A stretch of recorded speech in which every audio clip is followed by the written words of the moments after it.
En estos análisis en profundidad de Brújula Internacional traemos los expertos que conocen muy a fondo la materia, y es el caso de Elie Jabalián, que además fue gobernador en la OPEP, en Viena, compartiendo con todos los países árabes, pero es de origen árabe, también es venezolano. ¿Qué pasa realmente en el Medio Oriente en este momento? Bueno, ha habido desarrollos muy interesantes los 2 últimos meses. Bueno, primero muchas gracias, Julio César, por la invitación. Mucho desarrollo en el Medio Oriente. La aparición del Estado Islámico vino a romper una situación de relativo estancamiento que había, sobre todo sobre la cuestión de Siria. Irak, con el surgimiento del Estado Islámico, demostró ser un país en la actualidad pegado, como decimos en criollo, con saliva del oro, porque inmediatamente se vio que el país no era capaz de dar muestras de unidad, ni mucho menos. De hecho, el origen de Irak es muy artificial por los británicos, ¿no? Sobre todo los británicos y los turcos otomanos, que tenían 3 provincias.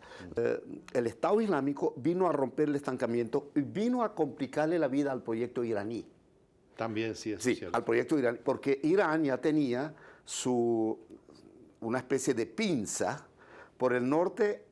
Sobre Arabia Saudita y Jordania tienen a Irak, Siria, o tenían Irak, Siria y Líbano. Con el Hezbollah en el Líbano. Con Hezbollah en el Líbano, porque además Hezbollah prácticamente es un estado dentro del estado. Y por el sur, el Yemen. O sea, el proyecto... El Yemen. El Yemen, sí, el Yemen. Porque el proyecto iraní lo que busca es presionar a Arabia Saudita y al resto de los países árabes, en su mayoría sunitas. Sin embargo, el Estado Islámico... Pero sunitas siempre, el hecho de Arabia Saudita tenía reservas de Irán permanentemente. Sí, claro. Además, Arabia Saudita no es un actor recién llegado a la política. Hay mucha gente que piensa que se trata de un reino que es puro desierto. No, no, no, no, no.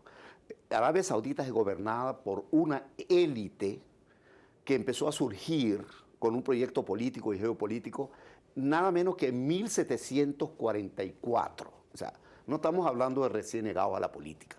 Y los iraníes, que tienen historial de 2 imperios, y el tercer imperio lo vienen tratando de construir desde 1501, con los safabíes, que no le funcionó, pero ahora el proyecto del clero, en el fondo, es el proyecto de la reconstrucción de un gran Irán que sea prácticamente temido por sus vecinos y respetado por el resto del mundo. Ese proyecto Por no eso es hablaban fácil. de un arco chiita que era Irán, Siria, Irak, Yemen Irán, Siria, Líbano, y por debajo el Yemen. mientras que el arco sunita vendría desde Arabia Saudita. Bueno, Arabia con las Saudita, monarquías del Egipto, Golfo.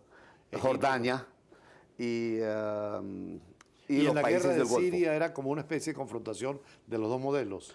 Bueno, en Siria, durante los gobiernos autodenominados revolucionarios, era el concepto laico era el predominante. Sin embargo, en el fondo, cuando tú revisas la estructura del partido de gobierno de Siria en la actualidad, te das cuenta que hasta por ahí, en 1959, las minorías alawita, drusa e ismaelita tenían una especie de comité militar clandestino del partido. O sea que la idea de un concepto sectario dentro estaba presente. O sea, es que no vino de repente. Y con la familia Bashar al-Assad. Claro, porque son alawitas, pues.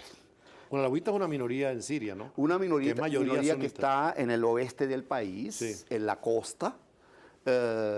Por cierto, si habláramos de esto, tendríamos que volver hasta la época de las cruzadas. Claro, claro. Entonces, no vale la pena porque no sabemos que aquí no tenemos el tiempo ni la posibilidad de explicar. Pero en el tantas hecho los cosas. alawitas son cercanos a Irán chiita. Sí, porque los alawitas son considerados, o fueron definitivamente considerados por el Ayatollah Khomeini como parte del mundo chiita. O sea, es la heterodoxia islámica. Ahora, la guerra Irán-Irak también era símbolo de Por supuesto. una confrontación religiosa. Mira, esto viene, Julio César, esto viene, la guerra entre los países árabes sunitas e Irán viene desde la Revolución Islámica, Claro. incluso desde la Revolución Islámica, incluso desde los tiempos del Shah.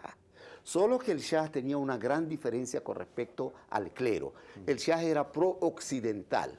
Y Estados Unidos aprovechaba la presencia Por del Shah. supuesto, y era el gendarme en el Medio Oriente junto con Israel. Sin embargo, estos, los del clero, tienen un proyecto nación muy poderoso y muy arrollador, por cierto, porque el pueblo de Irán, yo lo digo aquí con toda propiedad, no es cualquier pueblo. No, tienen 7.000 años de O sea, historia. es un pueblo lleno de vida, un pueblo siempre en agitación permanente, mucho talento, mucho arte, mucha Por eso poesía. Estados Unidos juega más la carta a Arabia Saudita. Bueno, pero es que...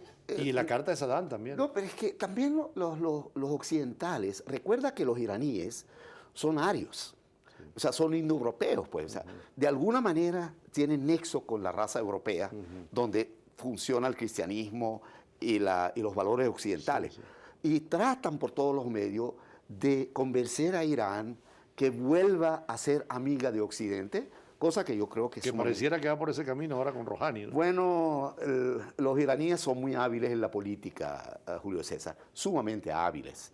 Y los sauditas han tenido que forzarse y fajarse para hacerle frente.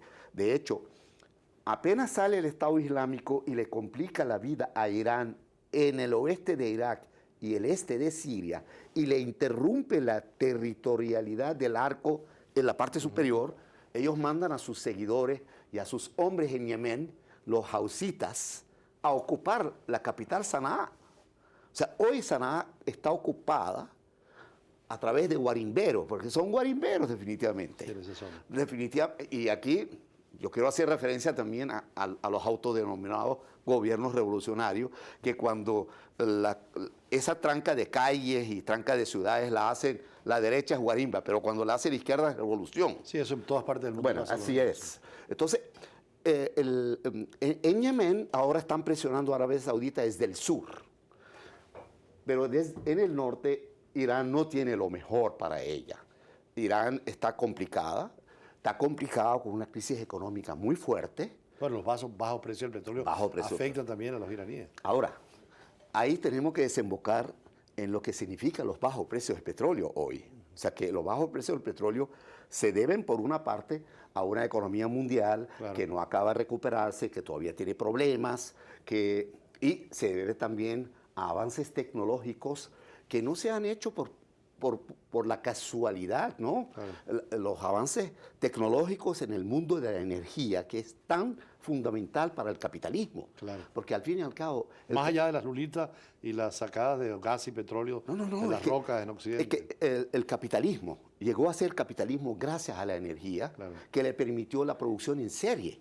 Porque si no hubiera habido producción en serie, estaríamos todavía en el mercantilismo, no estaríamos en el capitalismo desarrollado. Entonces, el capitalismo, y particularmente Occidente, y muy particularmente los Estados Unidos, han venido trabajando desde la revolución de la OPEP en 1973.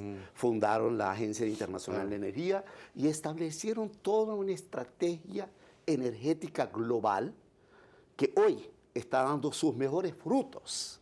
Hoy está dando tantos frutos que Estados Unidos prácticamente importa una tontería del Medio Oriente. Y se ha ido alejando de los grandes productores, por supuesto. Incluso Venezuela, ¿no? Es que en el programa de Obama, cuando tú lo revisas, el programa de gobierno, cuando ganó la primera vez, él recomendaba en el programa que para que cuando terminara su mandato, que no se importara ni un barril del Medio Oriente y ni un barril de Venezuela. Vamos al corte y seguimos hablando, pero volvamos al Medio Oriente porque es muy importante entender eso que tú decías de la nueva realidad del califato y cómo cambian los actores fundamentales Arabia Saudita e Irán. Ya regresamos.